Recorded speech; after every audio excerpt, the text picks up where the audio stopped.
Hi friends, നല്ല ശുദ്ധമായ ഉരുക്കെണ്ണയാണ് നമ്മൾ ഈ വീഡിയോയിൽ കാണുന്നത്. നമ്മുടെ ന്യൂബോൺ ബേബീസിനൊക്കെ 90 ദിവസമെങ്കിലും ശുദ്ധമായ ഉരുക്കെണ്ണ തേച്ച് കുളിപ്പിക്കുന്നത് കുഞ്ഞുങ്ങളുടെ സ്കിന്നിനും ആരോഗ്യത്തിനും വളരെ നല്ലതാണ്. അപ്പോൾ ഒരിക്കൽ കൂടി എല്ലാ കൂട്ടുകാർക്കും നമ്മുടെ ചാനലിലേക്ക് സ്വാഗതം. എങ്ങനെയാണ് ഉരുക്കെണ്ണ വീട്ടിൽ തയ്യാറാക്കുന്നതെന്ന് നമുക്ക് വീഡിയോയിൽ കാണാം. ഉരുക്കെണ്ണ തയ്യാറാക്കാൻ നമ്മൾ 10 നാളികേരം ചിരകി തേങ്ങാപ്പീര എടുത്തിട്ടുണ്ട്. നമ്മൾ ഈ കാണുന്നത് 5 നാളികേരത്തിൻ്റെ തേങ്ങാപ്പീര നമ്മൾ ചിരകി എടുത്തതാണ് കേട്ടോ. 5 നാളികേരം ഞാൻ നേരത്തെ പിഴിഞ്ഞ് പാലെടുത്ത് വെച്ചിട്ടുണ്ട്. ഇനി ബാക്കിയുള്ള 5 നാളികേരത്തിൻ്റെ തേങ്ങ കൂടി നമുക്ക് പാലെടുത്ത് നമുക്ക് ഉരുക്കെണ്ണ തയ്യാറാക്കാം. എങ്ങനെയാണ് ഉണ്ടാക്കുന്നതെന്ന് കാണാം. നമുക്ക് മിക്സിയിൽ ഒന്ന് ഒതുക്കിയെടുക്കാം, അല്ലെങ്കിൽ കൈകൊണ്ട് തന്നെ തേങ്ങ നല്ലപോലെ തിരുമ്മി ഒതുക്കിയെടുക്കേണ്ടതാണ്. മിക്സിയുടെ ജാറിൽ എത്രത്തോളം നമുക്ക് ഇടാമോ അത്രത്തോളം തേങ്ങ ഇട്ടതിന് ശേഷം നമ്മളിതൊന്ന് പാല് കിട്ടാൻ വേണ്ടിയിട്ട് ഒരു അര ഗ്ലാസ്സിൽ താഴെ വെള്ളം ചേർത്ത് കൊടുക്കാം. എന്നിട്ട് നമുക്ക് നല്ലപോലെ ഇതൊന്ന് അരച്ചെടുക്കാം. അങ്ങനെ മിക്സിയിൽ അരച്ചെടുത്ത ആ തേങ്ങാക്കൂട്ട് നമുക്ക് ഒരു പുത്തൻ തോർത്തിലാണ് നമ്മൾ അരിച്ചെടുക്കുന്നത് കേട്ടോ. നല്ല കട്ടിയുള്ള അടുപ്പമുള്ള ഒരു തോർത്തിൽ നമ്മളിതൊഴിച്ച് നമുക്കിത് പിഴിഞ്ഞ് അരിച്ചെടുക്കണം. തോർത്തിൽ പിഴിഞ്ഞ് അരിച്ചെടുത്താൽ നമുക്ക് നല്ല പോലെ പാല് മുഴുവനായിട്ട് നമുക്ക് കിട്ടും കേട്ടോ. ഹെൽപ്പ് ചെയ്യാനായിട്ട് ഒരാളും കൂടി ഉണ്ടെങ്കിൽ നമുക്കിത് ഒരു ഉരുളിക്കകത്തേക്ക് തോർത്തിൻ്റെ രണ്ടറ്റത്തും പിടിച്ച് പിഴിഞ്ഞ് നമുക്ക് നാളികേരം പാലെടുക്കാവുന്നതാണ്. ഇപ്പോൾ ഒറ്റയ്ക്ക് ഞാൻ തനിച്ചുള്ളത് കൊണ്ട് ഇതുപോലെ നമുക്ക് പിഴിഞ്ഞെടുക്കാം കേട്ടോ. നല്ലപോലെ നമ്മൾ അമർത്തി കൊടുത്താൽ മതി. നന്നായിട്ട് പാല് നമുക്ക് ഫുള്ളായിട്ടും ആ തേങ്ങയിലുള്ളത് നമുക്ക് കിട്ടും. അപ്പോൾ ഈ രീതിയിലാണ് നമ്മൾ ഈ തേങ്ങ മുഴുവനും പാല് അരിച്ച് പിഴിഞ്ഞ് എടുക്കേണ്ടത്. അപ്പോൾ എൻ്റെ എല്ലാ ഫ്രണ്ട്സിനും സുഖമല്ലേ? വീഡിയോ കാണുമ്പോൾ സബ്സ്ക്രൈബ് ചെയ്യാത്തവരാണെങ്കിൽ ഒന്ന് സബ്സ്ക്രൈബ് ചെയ്തേക്കണം കേട്ടോ. പിന്നെ സബ്സ്ക്രൈബ് ബട്ടൻ്റെ അടുത്ത് കാണുന്ന ഒരു ബെല്ലൈക്കണും കൂടി ഒന്ന് എനേബിൾ ചെയ്ത് വെച്ചേക്കണേ. ഇങ്ങനെ പിഴിഞ്ഞെടുത്ത ആ ചണ്ടി നമുക്ക് അവിടെ മാറ്റി വയ്ക്കാം. അപ്പോൾ കിട്ടിയ പാല് നമുക്ക് ഉരുളിക്കകത്തേക്ക് ഒഴിച്ചു കൊടുക്കാം. നേരത്തെ പിഴിഞ്ഞു വെച്ച പാലിക്കൂടെ തന്നെ അതും ചേർത്ത് കൊടുക്കാം. അപ്പോൾ ഈ രീതിയിൽ നമ്മൾ ചിരകിയെടുത്ത നാളികേരം എല്ലാം നമുക്ക് പിഴിഞ്ഞ് പാലെടുക്കാം. എണ്ണ ഉണ്ടാക്കുമ്പോൾ നമ്മൾ ശ്രദ്ധിക്കേണ്ട ഒരു കാര്യം, ഒരു കാരണവശാലും നമ്മൾ ഫ്രിഡ്ജിലെടുത്ത് വെച്ച നാളികേരമോ നാളികേര പാൽ കൊണ്ടോ നമ്മൾ എണ്ണ ഉണ്ടാക്കരുത്. നമുക്ക് വളരെ കുറച്ച് മാത്രമേ കിട്ടത്തുള്ളൂ. എണ്ണ ഉണ്ടാക്കാനെടുക്കുന്ന നാളികേരം അത്രയും നമ്മൾ ചിരകി ഉടനെ തന്നെ പിഴിഞ്ഞ് പാലെടുത്ത് ഉടനെ തന്നെ നമ്മൾ എണ്ണ ഉണ്ടാക്കാനായിട്ട് നമ്മൾ അടുപ്പിൽ വെക്കേണ്ടതാണ്. അങ്ങനെ ഫ്രഷ് ആയിട്ടുള്ള നാളികേരം ചിരകി ഉടനെ തന്നെ ഉണ്ടാക്കിയാലാണ് നമുക്ക് ആ തേങ്ങയിൽ നിന്നുള്ള എണ്ണ എല്ലാം ഫുള്ളായിട്ട് നമുക്ക് കിട്ടത്തുള്ളൂ കേട്ടോ. പിന്നെ നമ്മൾ ഉരുക്കെണ്ണ ഉണ്ടാക്കാനായിട്ട് ഒരിക്കലും ഉണങ്ങിയ നാളികേരം എടുക്കരുത്. നല്ല പച്ച തോലോട് കൂടിയിട്ടുള്ള നാളികേരമാണ് എടുക്കേണ്ടത്. നല്ലപോലെ വിളയും വേണം, എന്നാൽ ഉണങ്ങിപ്പോകാനും പാടില്ല. നല്ല പച്ച നിറത്തിലുള്ള തോലോട് കൂടിയ നല്ലപോലെ വിളഞ്ഞ നാളികേരമാണ് നമ്മൾ ഉരുക്കെണ്ണയ്ക്ക് എടുക്കേണ്ടത്. ഇപ്പോൾ 10 നാളികേരത്തിൻ്റെ തേങ്ങാപ്പാൽ നമ്മൾ മാറ്റി വെച്ചിട്ടുണ്ട്. ഇനി ബാക്കി വന്ന കോച്ചയിലോട്ട് നമുക്ക് കുറച്ച് വെള്ളം ഒന്ന് ഇങ്ങനെ കൈകൊണ്ട് കുടഞ്ഞതിന് ശേഷം നല്ലപോലെ തിരുമ്മി എടുക്കുകയോ അല്ലെങ്കിൽ മിക്സിയിൽ ഒന്ന് ഒതുക്കിയെടുക്കുകയോ ചെയ്തിട്ട് വീണ്ടും ഒന്ന് അരിച്ചെടുക്കാം.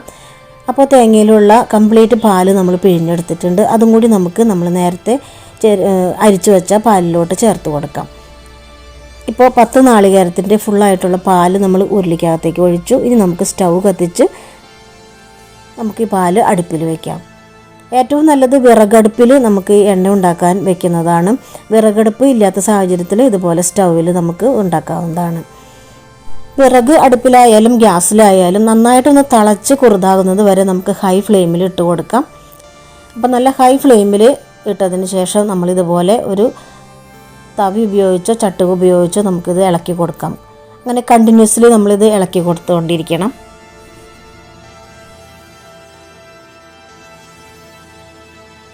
ഇപ്പോൾ തേങ്ങാപ്പാൽ നല്ലപോലെ തിളച്ചുകൊണ്ടിരിക്കുന്നുണ്ട്. അപ്പോൾ നമ്മൾ വീണ്ടും നന്നായിട്ട് ഇളക്കി കൊടുത്തുകൊണ്ടിരിക്കാം. നന്നായിട്ട് സമയവും നമുക്ക് വേണം, നല്ല ക്ഷമയും വേണം നമുക്ക് ഉരുക്കെണ്ണ ഉണ്ടാക്കാനായിട്ട് കേട്ടോ. നല്ലപോലെ തിളച്ച് കുറുതായി ആ തേങ്ങയുടെ ആ പീല് പോലെ ആ ഒരു ഭാഗം ചട്ടിയിൽ അടിയുന്നത് വരെ നമുക്ക് ഹൈ ഫ്ലെയിമിലിട്ട് ഇളക്കി കൊടുത്തുകൊണ്ടിരിക്കാം. അങ്ങനെ ഇളക്കി കുറേ കഴിയുമ്പോൾ ഏതാണ്ട് 1 മണിക്കൂറൊക്കെ കഴിയുമ്പോൾ ഇതുപോലെയാകും. ഇങ്ങനെ ആയി കിട്ടുമ്പോൾ നമുക്ക് സ്റ്റൗവിൻ്റെ ഫ്ലെയിം മീഡിയം ടു ലോ ഫ്ലെയിമിലേക്ക് മാറ്റാം. വിറകടുപ്പിലാണെങ്കിൽ ചെറിയൊരു കൊള്ളി മാത്രം വെച്ചാൽ മതി. ചെറിയൊരു ചൂടിൽ നമുക്കിങ്ങനെ ഇട്ട് കൊടുക്കാം. വീണ്ടും നമ്മൾ ഇളക്കിക്കൊണ്ടിരിക്കുമ്പോൾ ഇതുപോലെ ചെറുതായിട്ട് എണ്ണ ഇങ്ങനെ ഊറി വരുന്നത് കാണാം. നമ്മുടെ തേങ്ങ കൂട്ടിൻ്റെ കളറും ഒരു ബ്രൗൺ ഷെയ്ഡിലോട്ട് മാറിയിട്ടുണ്ട്.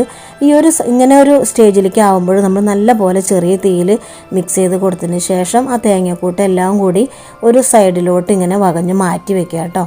അപ്പോൾ എന്നിട്ട് പതിയെ ഒന്ന് നമുക്ക് ഉരുളി ഒന്ന് ചെരിച്ച് വെച്ച് കൊടുത്താൽ നന്നായിട്ട് എണ്ണ ഊറി ഇങ്ങനെ വരുന്നത് കാണാം. നമ്മൾ ഈ ഒരു കണ്ടീഷനാകുമ്പോൾ നമുക്കൊരു സംശയം ഉണ്ടാവും, എണ്ണ കിട്ടുമോ, ഇത് കരിഞ്ഞു പോകുമോ എന്നൊക്കെ. ഒരിക്കലും സ്റ്റൗവിൻ്റെ ഫ്ലെയിം കൂട്ടിയിടരുത്, ഏറ്റവും ലോ ഫ്ലെയിമിൽ വെച്ചിട്ട് വേണം നമ്മളിത് ചെയ്യാനായിട്ട്. അങ്ങനെ നമ്മൾ ഈ ചണ്ടിയെല്ലാം കോരി ഒരു സൈഡിലോട്ട് വെച്ച് ലോ ഫ്ലെയിമിലിട്ട് വെയിറ്റ് ചെയ്യാം. അപ്പോൾ ഒരു 5-10 മിനിറ്റ് കഴിയുമ്പോഴേക്കും അതുപോലെ നന്നായിട്ട് എണ്ണ ഊറി തെളിഞ്ഞിങ്ങോട്ട് വരുന്നത് കാണാം. അത് നമുക്കൊരു ടീസ്പൂൺ ഉപയോഗിച്ചോ കയ്യിൽ ഉപയോഗിച്ചോ കോരി വെള്ളമൊക്കെ ഇല്ലാത്ത ഒരു പാത്രത്തിലോട്ട് നമുക്ക് ഒഴിച്ചു വയ്ക്കാം. നല്ല പ്ലാവിൻ്റെ ഇല കിട്ടുകയാണെങ്കിൽ അതുകൊണ്ട് കുമ്പിൾ കുത്തിയിട്ട് കോരിയെടുത്താൽ നമുക്ക് പൂർണ്ണമായിട്ടും എണ്ണ കോരിയെടുക്കാൻ പറ്റും.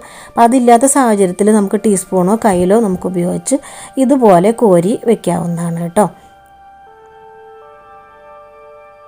ഇപ്പോൾ നമ്മൾ ആദ്യം ഊറി വന്ന എണ്ണയെല്ലാം കോരി എടുത്തിട്ടുണ്ട്. വീണ്ടും നമുക്ക് ആ തേങ്ങയുടെ ആ കൂട്ട് വീണ്ടും നമുക്ക് ലോ ഫ്ലെയിമിലിട്ട് ഒരു 5-6 മിനിറ്റ് വീണ്ടും ഇളക്കി കൊടുത്തുകൊണ്ടിരിക്കാം. ഇങ്ങനെ വീണ്ടും ഇളക്കിയതിന് ശേഷം നമ്മൾ നേരത്തെ ചെയ്തതുപോലെ തന്നെ ഒരു സൈഡിലോട്ട് ഇങ്ങനെ വകഞ്ഞ് മാറ്റി വയ്ക്കാം. ഒന്നില്ലെങ്കിൽ 4 സൈഡിലോട്ട് ഇങ്ങനെ മാറ്റി വെച്ച് സെൻറ്ററിൽ കുറച്ച് സ്ഥലം ഇടാം. അപ്പോൾ നമ്മൾ വകഞ്ഞ് വെച്ചിരിക്കുന്ന ആ ഒരു ഭാഗത്തോട്ട് എണ്ണ ഊറി വരുന്നത് കാണാം. ഒട്ടും തന്നെ ഇനി ഹൈ ഫ്ലെയിമിലോട്ട് ഇടേണ്ടതില്ല. വിറകടുപ്പാണെങ്കിൽ തീയെല്ലാം കെടുത്തിയിട്ടതിന് ശേഷം ആ ചൂടിൽ വെച്ചാൽ മതിയാകും. ഇപ്പോൾ ഏറ്റവും ലോ ഫ്ലെയിമിൽ വെച്ച് നമ്മൾ 2 സൈഡിലോട്ടും മുകളിലോട്ട് ഇങ്ങനെ വകഞ്ഞ് മാറ്റി വെച്ചപ്പോൾ നടുവിൽ എണ്ണ ഊറി വരുന്നത് കണ്ടോ. ഈ എണ്ണയാണ് നമ്മൾ കോരി കോരി പിന്നെയും എടുത്ത് വെക്കേണ്ടത്.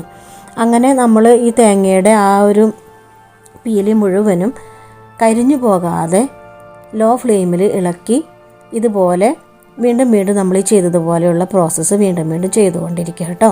അങ്ങനെ കംപ്ലീറ്റ് എണ്ണ നമുക്ക് കിട്ടുന്നത് വരെ നമ്മളിങ്ങനെ ചെയ്തുകൊണ്ടിരിക്കണം.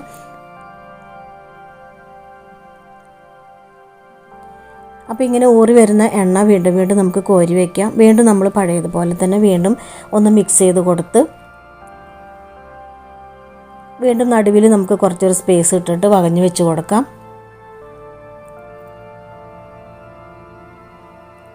നല്ലൊരു ബ്രൗൺ ഷെയ്ഡിലോട്ട് മാറുന്നത് വരെ ഈ തേങ്ങാക്കൂട്ടിന് നമുക്ക് എണ്ണ കിട്ടിക്കൊണ്ടിരിക്കും കേട്ടോ. എന്നിട്ട് നമുക്ക് വെയിറ്റ് ചെയ്യാം. അപ്പോൾ അതാ നടുവിലേക്ക് ഊറി വീണ്ടും എണ്ണ വന്നിട്ടുണ്ട്. വീണ്ടും നമുക്കത് കോരി വയ്ക്കാം. ഇങ്ങനെ ഒരു 5-6 തവണ നമ്മൾ ഇതുപോലെ ഇളക്കി കൊടുത്ത് വീണ്ടും നമ്മൾ വെയിറ്റ് ചെയ്ത് എണ്ണ ഊറി വരുമ്പോൾ വാങ്ങി വെക്കേണ്ടതാണ് കേട്ടോ. ഇങ്ങനെയാണ് നമ്മൾ പ്യുവറായിട്ടുള്ള ഉരുക്കെണ്ണ ഉണ്ടാക്കിയെടുക്കേണ്ടത്. ഒട്ടും തന്നെ ചണ്ടി കരിഞ്ഞു പോകാതെ നമ്മൾ നോക്കണം. അതിനായിട്ട് നമ്മൾ തീ നല്ല പോലെ കുറച്ചിടണം. തീ ഒട്ടും തന്നെ ഈ ഒരു സ്റ്റേജായി കഴിഞ്ഞാൽ പിന്നെ തീ ഒട്ടും തന്നെ കത്തിക്കേണ്ടതില്ല. സ്റ്റൗവിലാണെങ്കിൽ ഏറ്റവും കുറഞ്ഞ ഫ്ലെയിമിൽ വെക്കാം. അങ്ങനെ കുറഞ്ഞ ഫ്ലെയിമിലിട്ട് നമ്മൾ 5-10 മിനിറ്റ് വെയിറ്റ് ചെയ്യാം. അപ്പോൾ ഇതുപോലെ എണ്ണ ഊറി വരും. അത് വീണ്ടും നമുക്ക് കോരിയെടുക്കാം. ഇപ്പോൾ ഏതാണ്ട് ഫുള്ളായിട്ട് നമ്മുടെ തേങ്ങയിലെ എണ്ണ മുഴുവനായിട്ട് നമുക്ക് കിട്ടിയിട്ടുണ്ട്. നമ്മുടെ ആ ചണ്ടി നല്ല കരിഞ്ഞൊരു ബ്രൗൺ ഷെയ്ഡിലോട്ട് മാറിയിട്ടുണ്ട്. ഇനി നമ്മൾ ഇളക്കിയാൽ ചിലപ്പോൾ അത് കരിഞ്ഞു പോകും. അപ്പോൾ നമുക്ക് സ്റ്റൗ ഓഫ് ചെയ്തതിന് ശേഷം വീണ്ടും ഇങ്ങനെ വെച്ച് കൊടുക്കാം. അപ്പോൾ വീണ്ടും അതിനകത്തേക്ക് എണ്ണ ബാക്കിയുള്ളതും കൂടി ഊറി വരും. അതും കൂടി നമുക്ക് കോരിയെടുത്ത് വെക്കാം. ഇപ്പോൾ പൂർണ്ണമായിട്ടും എണ്ണ നമുക്ക് ഫുള്ളായിട്ട് നമ്മൾ ഈ 10 നാളികേരത്തിൻ്റെ നമുക്ക് കിട്ടിയിട്ടുണ്ട്. ഇതാണ് ശുദ്ധമായ ഉരുക്കെണ്ണ. ഇത് നമുക്ക് തണുത്ത് കഴിയുമ്പോൾ ഒരു അരിപ്പയിൽ അരിച്ച് വെള്ളമൊന്നും ഇല്ലാത്ത നല്ലൊരു ബോട്ടിലാക്കി സൂക്ഷിക്കാവുന്നതാണ്. ഇനി ബാക്കി വന്ന കോച്ച നമുക്ക് കളയണ്ട. അതിനകത്ത് ഈ ശർക്കരയൊക്കെ ഉരുക്കി ചേർത്ത് അരി വറുത്തതൊക്കെ ചേർത്ത് നമുക്ക് ഉണ്ടയൊക്കെ ഉണ്ടാക്കാം, അല്ലെങ്കിൽ നമുക്ക് മുട്ടായൊക്കെ ഉണ്ടാക്കാവുന്നതാണ് കേട്ടോ. അതും അല്ലെങ്കിൽ നമുക്കിതുപോലെ ഒരു ബോട്ടിലാക്കി വെച്ചാൽ നമ്മൾ കുളിക്കുന്നതിന് മുമ്പ് കുട്ടികൾക്കായാലും മുതിർന്നവർക്കായാലും തലയിലും ദേഹത്തൊക്കെ ഇത് പുരട്ടാവുന്നതാണ്. വെളിച്ചെണ്ണയുടെ അതേ മണവും ഗുണവും തന്നെയാണ് ആ കോച്ചയ്ക്കും ഉള്ളത് കേട്ടോ. ഇപ്പോൾ നമ്മൾ എണ്ണ തണുത്തതിന് ശേഷം നല്ലൊരു അരിപ്പയിൽ അരിച്ചെടുത്ത് വെള്ളമില്ലാത്ത ഒരു ബോട്ടിലിൽ ആക്കി വെച്ചിട്ടുണ്ട്. ഇത്രയും എണ്ണയാണ് നമുക്ക് കിട്ടിയിരിക്കുന്നത്. അപ്പോൾ നമ്മുടെ കുഞ്ഞു വാവകൾക്ക് 90 ദിവസം വരെ തേക്കാനൊക്കെ ഇഷ്ടം പോലെ എണ്ണയാണ്, ഉരുക്കെണ്ണയാണ് നമുക്ക് കിട്ടിയിരിക്കുന്നത് കേട്ടോ. അപ്പോൾ ഈ രീതിയിൽ ഉരുക്കെണ്ണ ഉണ്ടാക്കി നിങ്ങളുടെ ഫീഡ്ബാക്കൊക്കെ ഒന്ന് അറിയിക്കണേ. അടുത്തൊരു വീഡിയോയിൽ വരുന്നത് വരെ ബൈ.